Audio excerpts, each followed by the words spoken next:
பெண்களாகிய நாம எப்பயுமே மத்தவங்களை பாத்துக்கிறதுலே நேரம் செலவிடுறோங்க. ஆனால் இந்த விமென்ஸ் டேல நம்மளோட ஹெல்த்தை ப்ரையாரிட்டைஸ் பண்ண ஸ்டார்ட் பண்ணலாங்க. அதுக்கு முதல் படியா செல்ஃப் பிரெஸ்ட் எக்ஸாமினேஷன், அதாவது சுயமா நம்ம மார்பகத்தை எப்படி எக்ஸாமினேஷன் பண்றதுன்றத இந்த வீடியோல பார்க்கலாம் வாங்க.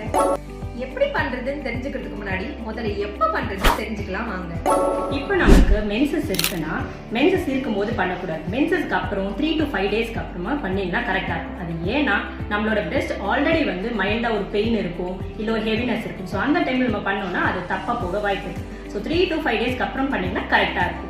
ஒருவேளை எனக்கு மென்சஸ் நின்றுச்சு, எனக்கு ஆல்ரெடி மெனோபாஸ் ஆயிடுச்சு அப்படின்னு நீங்க சொல்றீங்கன்னா மாசத்துல ஏதாவது ஒரு நாள் செலக்ட் பண்ணிக்கோங்க.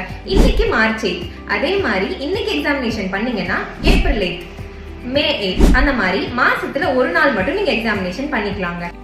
ஃபர்ஸ்ட் உங்க வீடு கண்ணாடி முன்னாடி நீங்க நின்றுக்கோங்க. அதுக்கப்புறமா இன்கேஸ் நீங்க லெஃப்ட் சைட் பிரெஸ்ட் எக்ஸாமின் பண்ண போறீங்கன்னா உங்க லெஃப்ட் சைட் கையை மேலே தூக்கி தலைக்கு பின்னாடி வச்சுக்கோங்க. உங்க பிரெஸ்ட் ரெண்டுமே ரிலாக்ஸ் பண்ணிட்டு அதுக்கப்புறமா நேரா கண்ணாடியில பாருங்க. ஏதாவது சைஸ்ல டிஃபரன்ஸ் இருக்கா, இல்ல ஏதாவது ஷேப்ல டிஃபரன்ஸ் இருக்கா, ஏதாவது கலர் மாறி இருக்கா, இதெல்லாம் பாருங்க.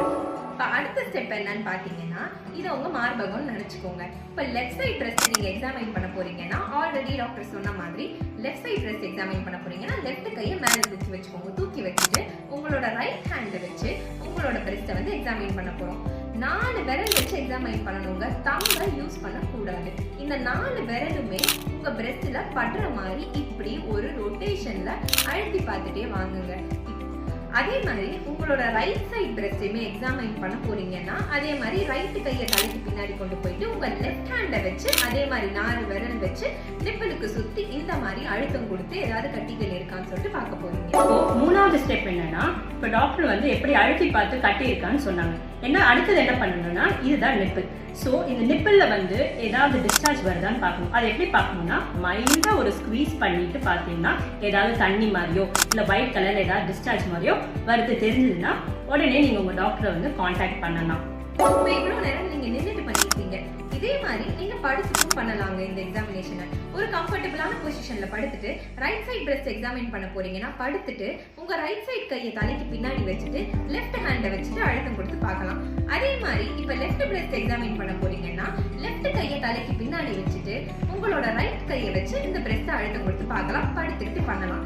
இன்னொன்னும் பண்ணலாம். நீங்க டெய்லி குளிக்க போதும் அதே மாதிரி நீங்க எக்ஸாமினேஷன் பண்ணி பார்த்துக்கலாம். ஒருவேளை உங்களுக்கு ஏதாவது ஒரு அப்நார்மாலிட்டிஸ் தெரிஞ்சிச்சுன்னா, ஏதாவது கலர் சேஞ்சோ இல்லை ஏதாவது லம்போ ஸ்வெல்லிங்கோ ஏதாவது தெரிஞ்சிச்சுன்னா பயப்படாதீங்க. எங்களுக்கு பிசியில் மெசேஜ் பண்ணுங்க. நாங்கள் உங்களுக்கு ஃபர்தரா என்ன பண்ணலான்றதை கைட் பண்ணுறோம்.